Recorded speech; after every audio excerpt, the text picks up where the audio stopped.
So what is it today, Coach? Sunny, cold, rainy? I mean, you're getting a little bit of everything. Is that kind of a Bay Area spring? But actually, this is about as cold and wet as it gets. And so if this is as bad as it gets, I mean, everybody's going to be just fine. You know, we get spoiled here with the weather for sure. You had some big names in the house this week with Alex Mack and Ron Rivera. Can you talk a little bit about their interaction with the players and what it means to have guys like them associated with the program? Yeah, I mean, what a great day yesterday to have Coach Rivera, Alex come visit us. Coach Rivera, we have a coaches clinic going on, had a great turnout.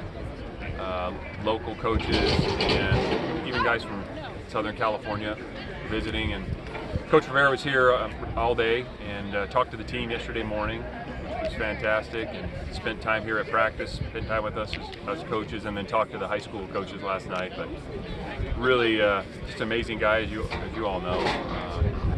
He's obviously a fantastic player, but and decorated coach, and kind of seen it a number of different ways and been through a lot. Really just it was great having him around, interacting with everybody. And then Alex came up and spent the day with us as well. Alex Mack is, one of the best centers that's played the game. And I was here when Alex got here. I remember his freshman year, and when he got here and coming in as a pretty unheralded recruit. Incredibly hard-working, smart, tough guy, very talented as well. But just talk to the guys, talk to the O-line about what it takes to be a great player, what it means to be a Cal student athlete. So, it's just when you get guys like that coming around, spending time with our players, it's part of the reason you come here is to experience interactions like that, and so it's really cool. He may well join your dad in the Hall of Fame too. Yeah, I mean, statistically, when you look at what he did and the level he played at and consistency, he was he's like 7-time Pro Bowler. I don't think he missed a game in his first 5 years playing. The model of consistency and playing at such a high level so consistently. Like, people can have a good game or a great, season maybe, but to do it over and over and over again takes a special time. You understand that, not only the talent, but just the approach and how he worked at it. And it's a lot of what he shared with the team.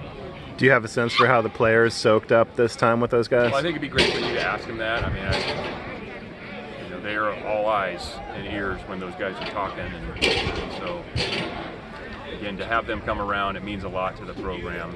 And they're doing it not for themselves. They don't get anything out of it other than helping out and being visible and interacting with the team, because they care about Cal and they care about the program and the players. And so that's what makes it extra special. It's not about them. They're doing it to support the university and our team. 1 week down, are there some general areas of your team that have kind of caught your eye over 4 practices?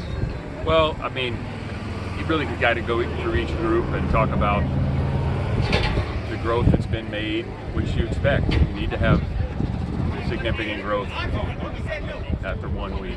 We talked about it after day one. Day one can't be the highlight of spring ball. So today was very competitive, which I appreciated. We're Saturday morning. Spring break's about to start, so the conventional wisdom would say, guys are going to have 1 foot out the door. Not at all like that. It was competitive. Guys were plugged in. They practiced extremely hard. Some great individual plays on both sides of the ball today. So we just that's what we need to see. We need to see good contested football throughout spring and watch the individuals compete with each other and get better. In earlier springs, you've had a tough time filling out some position groups, but it seems that most positions are fairly stacked with guys, and you've got a lot of portal guys that are in here and JC transfers, and a ton of them are flashing. That's got to be good to see. It is, and I think college football in this era, we had 22 or 23 newcomers in January. You didn't have that many traditionally in the past, so you have more people in spring ball. As you mentioned, most of the positions, if you're healthy, you got bodies, and we expect those guys that we brought in here out of the transfer portal to compete and help us. That's why we brought them in. But it is good to see them. I mean, Marcus Harris today made a play down there. I don't know if you guys saw that. It was One-handed an grab. unbelievable interception. It wasn't like it was a bad throw or anything by the offense. He just made a really fantastic play. A couple of the other DBs, Jair has shown up. The receivers, Mikey Matthews has showed up. JB, Tobias. There's a bunch of guys who are new to the program that have flashed. Doesn't mean they are there yet, but it's good to see them show up in these competitive situations. Coach, how would you assess the quarterback play in today's practice? The video will tell the story. I mean, Fernando continues to, each and every day, just comes out here and works to get better than he does. He's throwing the ball with authority. I think he's got good comfort with the offense, but he's still a young player. He's played 1 year, and he takes every opportunity to get better, whether it's a one-on-one rep, 7-on-7 team. So as long as he continues to do that, he's going to improve. And Chandler, just even from day one, Monday to today, you can see him feeling a little bit more comfortable each and every day because he's played a lot of football, but the language, the timing, the concepts, it might be a little bit different. Getting used to that, but he's very calm out there. Like I said, he's played a lot of football, so I think he's done a really nice job in week 1 as well. How would you say the team is adjusting to a new offense? Yeah, I think it's been seamless. I mean, Coach Bless is a really good football coach. Coach Gilbert has been awesome for that room as well. So it's been as seamless as it could possibly be. I mean, they're really good coaches. They're great communicators. They're good people. Guys like being around them. So it's gone really well. Would you say there's overlap from last year's system? Yeah, there's a lot of similarities. We didn't change any words that we didn't need to change, but there were some adjustments. Like every year, you're looking to get better, and especially when there's a new play caller, you got some new ideas in the building. There's going to be some tweaks, but overall, it's very comfortable for the returners. A couple new concepts, or maybe how you package things, or what you call it, might have been adjusted a little bit, but for the most part, a lot of carryover. Yeah. Can you talk a little bit about what Kadarius Callaway brings to the running back room? Well, he sure showed up on that last run, didn't he? I mean, he's had some real nice runs. I think Kadarius is the guy I was looking forward to watching in pads. It's when you get out here in spiders, it's all good. Everybody's running fast, and you get kind of excited about certain guys and certain positions. It's just really hard to evaluate when you're in spiders, especially that position. So I was excited to see him in pads. I think he's another guy just got to get more and more comfortable with the verbiage, some of the techniques. But he's flashed, and we brought him in here for a reason, and we're glad he's here. A lot of the speedy backs don't tend to be as physical, but he seems to combine those two pretty well. Yeah, I wouldn't. Yeah, he's not a finesse guy. I mean, he does have speed, but you're not looking at him thinking he's gonna. The way he's played in the past and what he's shown so far, he's not a guy that's afraid to use his shoulder pads. A couple of young guys that struggled a little bit catching the ball consistently seem to be catching a lot this year. Dortch and Isaiah Hunter. Yeah, Mojo. Dortch has had a good start. He's got speed, and again, another guy getting here, going through that transition. First of all, he's coming from a long way away, still a young player, even when he joined us, but getting more comfortable with the offense, how to run the routes, when to expect the ball. I just think he's a guy that we got to continue to watch grow, and I'm really excited about what he's done thus far. We just got to continue to stack the days, but he has shown up and made some pretty exciting plays just because he does have speed. He's got legitimate speed. And then Isaiah, it's all about consistency. He's still learning a lot. He's a young guy, and he's, physically he's big, he's strong, he can run. Now it's about becoming more consistent, knowing what to do, and executing the plays, and then when the ball does show up, is being a consistent catcher. And Cole Bosch is a guy transferred from Colorado. It seems like he's catching everything in sight. Yeah, Cole's done a really good job. Him and Isaac both. We got two guys that have joined us. That whole receiver room there, I guess, I don't know how many there's total. Isaac Torres. Isaac done a good job too. But Cole, real competitive and strong, local guy. really impressed with his work ethic and how he's competing. And same with Isaac. Both those guys have done a really good job. Inside backer, one of the few places you're thin right now. Yeah. Curious what it's like from your eyes to see those freshmen taking that kind of quality Well, reps. yeah, I mean, they're in there with the ones. I mean, there's a lot of youngsters taking reps with the ones and twos. We got, obviously, Cade's not participating right now. He'll be back. We got another veteran that'll be joining us who's a talented player. It's really good for these young guys, but they're getting thrown into the deep end. And that's the best way to describe it. And they're trying, they're competing, and they're showing some stuff, but they're to say that they're ready for that, they're not.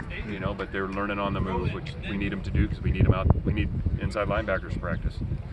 It doesn't make sense to blitz a lot when you don't have guys that can get to the quarterback, but it seems like you might have the speed, especially in the defensive backfield, to consistently put pressure on the quarterback. Are you seeing that? Jair has a couple of block passes already. We'll find out. Yeah. We were just talking about that today. We like to bring those DBs, whether it's the corner or the nickel or even the safeties, in some of our pressures. But ultimately, they got to be productive, because if they're not productive when we pressure with them, then we're not going to call it. So we're trying to find out who has some of those abilities to come off the edges, and then we've got a feel for blitzing, run and pass game, they have shown up, but we got to continue to see that over and over. But it does give you some hope because of the twitchiness and the quickness and the timing and seeing the ball come out. We got a couple PBUs, as you mentioned, so that's a good thing. It's just at a quick look. It looks like Nick Morrow is making a nice transition, getting a lot of reps with the ones, because you guys have some guys out. But yeah. But how's that transition been? Well, he's taken a ton of reps with the ones, and he's making the most of those opportunities. Nick is a physically talented guy. I mean, he is big. He's all of 6'7" plus, maybe 300 plus. I mean, he can run. So he's a talented guy. He's when we first recruited Nick, I remember he came to our summer camp for a workout. He was a tight end DN from Flagstaff, and he was just kind of a big athlete. We weren't quite sure exactly how big he was going to get, but brought him here and played O-line, and Coach Blesh has done a really good job with him. And every day he's getting a little bit better. And so he's got a bright future as long as he continues to work at it and grind and own learning that position. I think he's got a bright future. When you see guys like Andries make the transition from receiver to tight end and bring that receiving skill set, and Morrow playing tight end and bringing that to the offensive line, does that give you a little bit extra boost with those guys get acclimated?